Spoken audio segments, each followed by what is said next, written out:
पीले दांत वाली बहू। रंजना कभी ब्रश नहीं करती थी। उसे कितनी बार उसके माँ बाप ने डांटा, लेकिन उसका कोई असर उस पर होता ही नहीं था, जिस कारण से उसके दांत पीले पीले हो जाते हैं। शादी के बाद।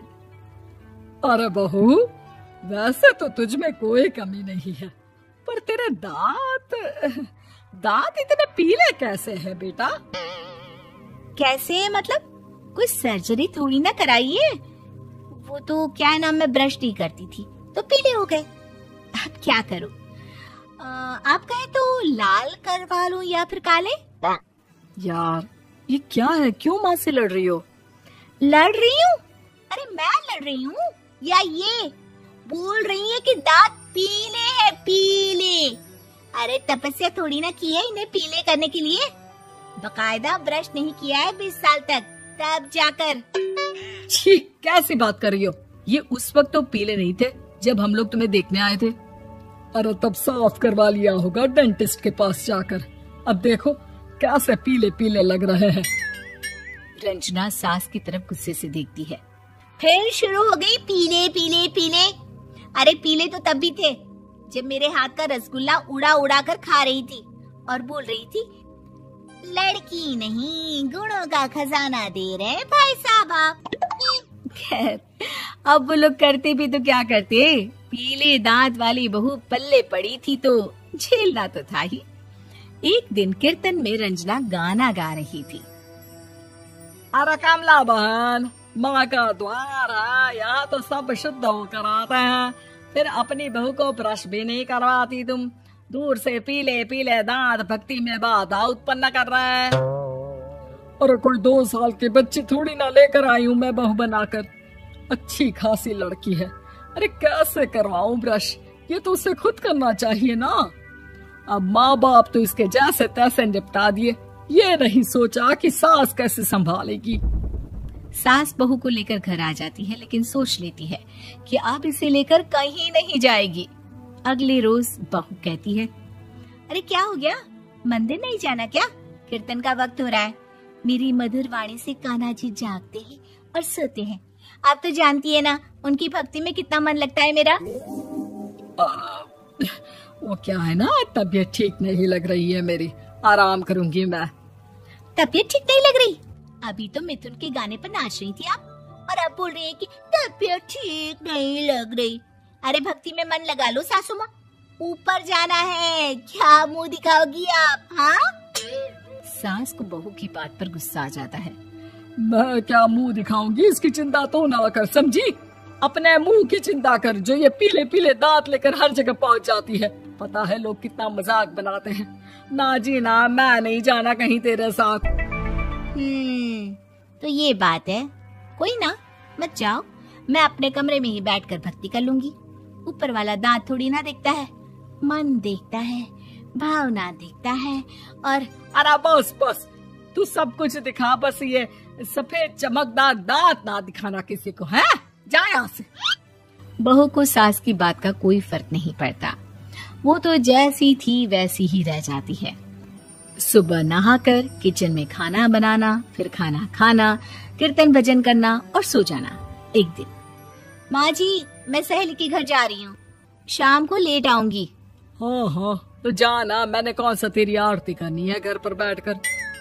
रंजना सहेली के घर जाती है, जहाँ वो पार्टी में जाने की तैयारी कर रही होती है। अरे शिखा, कहाँ जाने की तैयारी कर रही है? मैं गलत वक्त पर आ गई क्या? अरे नहीं यार, उल्टा सही वक्त पर आई है। मैंने ये साड़ी और ज्वेलरी निकाली है यार, शाम को इनके ऑफिस की एक पार्टी में जाना है। बताना कैसा लग रहा है ये सब? नहीं यार, इस ड्रेस के साथ तो वो वाली ज्वेलरी अच्छी लगेगी। हाँ हाँ सही बोल रही है, मैंने ध्यान ही नहीं दिया। वैसे तो हमेशा से मस्त फैशन सेंस रखती है। तो बड़ा जाती होगी ना पति के साथ पार्टी में। रंजना कुछ नहीं बोलती, बस सोचती है कि यार काश ये बात सही हो जाती, पर मैं क्यों नहीं जाती पार्टी में? क्या इन लोगों की कोई पार्टी होती नहीं होगी? रंजना घर आती है और रात में पति से सवाल करती है, एक बात बताइए, आप मुझे किसी पार्टी में क्यों नहीं ले जाते? क्या आपकी यहाँ ऑफिस में पार्टी नहीं होती? पति बेचारा क्या कहता कि दांत पीले हैं तुम्हारे इसलिए। अरे कोई पार्टी होती नहीं हम लोगों के ऑफिस में, तो कहाँ से लेकर जाऊं? और मार्केट, मॉल, कहीं वीकेंड घूमना, कहीं तो। अरे यार सारे हफ्ते में एक छुट्टी मिलती है, तो सोचता हूँ कि आराम ही कर लूं। क्यों? रंजना मन मार के रह जाती है। पहले कभी सास के साथ मंदिर जाया करती थी, लेकिन वो भी सास ने ले जाना बंद कर दिया। घर बैठी बैठी रंजना बोर हो जाती है। तभी उसे आइडिया आता है और वो मायके जाने का सोचती है। सासू माँ, 2 दिनों के लिए मम्मी के घर जा रही हूँ। अच्छा ठीक है, आराम से जा। और हाँ, माँ से कुछ अच्छी आदत सीख कर आना कि कैसे शरीर के हर भाग की तरह दांतों की सफाई भी जरूरी होती है, समझी? शुरू हो गई ना आप। वो लोग आपकी तरह नहीं है कि छोटी छोटी बात का बतंगड़ बना दे। उन लोगों के लिए मैं मायने रखती हूँ, ना कि मेरे पीले पीले दांत। रंजना माँ को बिना बताए उन लोगों को सरप्राइज देती है, लेकिन जैसे ही वो दरवाजे पर पहुँचती है, अंदर देखती है कि घर वाले कहीं जा रहे होते हैं। अब माँ, काश रंजना दीदी के दांतों वाली प्रॉब्लम नहीं होती, तो वो भी हम लोगों के साथ चलती ना बुआ जी की बेटी की शादी में। हाँ बेटा, लेकिन अब उसे कौन समझाए कि उसको उसके पीले दांत नहीं दिखते, लेकिन उसके आसपास के लोगों को कितना एम्बैरेसिंग फील कराते हैं। मुझे तो कितनी बार उसके स्कूल की टीचर ने शिकायत की कि उसके साथ कोई लड़की बैठना भी नहीं चाहती, और ना ही कॉलेज में कोई उससे बात करना चाहता था। लेकिन पता नहीं क्यों उसे ये बात समझ में ही नहीं आती। कोई कमी नहीं है उस लड़की में, बस यही कि दांत पीले हैं। वो तो भला हो जीजा जी और उनकी माँ का, जो दीदी को जैसी है वैसे ही रखा हुआ है। रंजना को अपने घर वालों की बात सुनकर बहुत दुख होता है। वो सोचती है कि वो क्या करे, लेकिन फिर वो सीधा डेंटिस्ट के पास जाती है, अपने दांत चमकाती है और कसम खाती है कि वो रोज ब्रश करेगी। अरे क्या हो गया? तुम तो 2 दिनों के लिए गई थी ना, पर कोई ना, अच्छा है, चलो आ गई तो।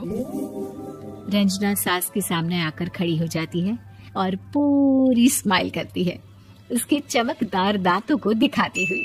है? चले मंदिर। माँ, मुझे माफ कर दीजिए, मैंने आप लोगों को बहुत एम्बैरेसिंग फील करवाया। मैं आज से रोज ब्रश करूंगी।